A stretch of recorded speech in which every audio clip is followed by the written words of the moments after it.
नहीं होते। बहुत लोग मेहनत करते हैं लेकिन सब कामयाब नहीं होते। क्यों?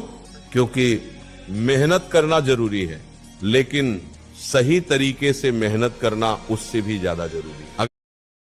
अगर तरीका गलत हो तो मेहनत भी बेकार चली जाती है। आज मैं तुमसे वही बात करने आया हूं जो हर छात्र को पता होनी चाहिए लेकिन बहुत कम लोगों को पता होती है। तुम पढ़ते हो, घंटों पढ़ते हो, लेकिन फिर भी याद नहीं रहता, समझ में नहीं आता, ध्यान नहीं लगता और फिर तुम सोचते हो शायद मैं कमजोर हूं। नहीं बेटा, तुम कमजोर नहीं हो, तुम्हारा तरीका गलत है। याद रखो, पढ़ाई सिर्फ मेहनत नहीं है, पढ़ाई एक कला है जिसे सही तरीके से करना पड़ता है और अगर तुमने सही तरीका सीख लिया तो वही पढ़ाई तुम्हें आगे ले जाएगी, वरना वही पढ़ाई तुम्हें पीछे छोड़ देगी। पहला नियम दिशा का महत्व। तुम्हें ये छोटी बात लगेगी लेकिन ये बहुत गहरी बात है। हमेशा पूर्व दिशा की ओर मुंह करके पढ़ाई करो।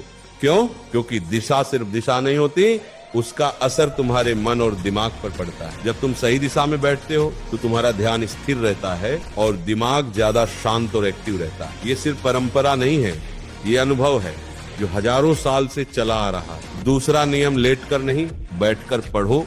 आजकल क्या हो गया है, स्टूडेंट किताब लेकर लेट जाते हैं, सोचते हैं आराम से पढ़ लेंगे, लेकिन सच क्या है, आराम से पढ़ाई नहीं होती, आराम से नींद आती है। जब तुम लेट कर पढ़ते हो तो शरीर ढीला पड़ जाता है और दिमाग भी धीमा हो जाता है, लेकिन जब तुम सीधा बैठते हो, रीढ़ सीधी रहती है तो दिमाग ज्यादा एक्टिव हो जाता है और जो पढ़ते हो वो जल्दी समझ आता है और लंबे समय तक याद रहता है। तीसरा नियम, शुद्धता का महत्व। पढ़ाई सिर्फ किताबों का खेल नहीं है, ये मन और शरीर की स्थिति का भी खेल है।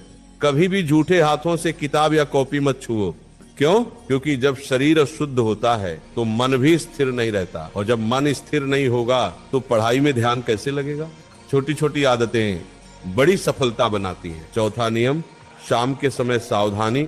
बहुत लोग सोचते हैं जितना ज्यादा पढ़ेंगे उतना अच्छा, लेकिन हर समय पढ़ना सही नहीं होता।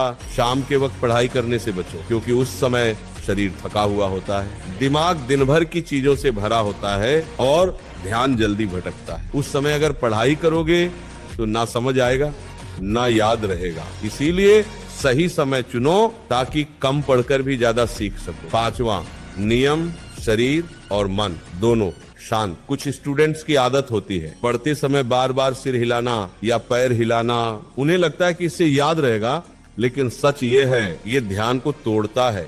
जब शरीर हिलता है तो मन भी हिलता है और जब मन हिलता है तो ध्यान टूट जाता है। इसलिए पढ़ते समय शरीर भी शांत रखो और मन भी शांत।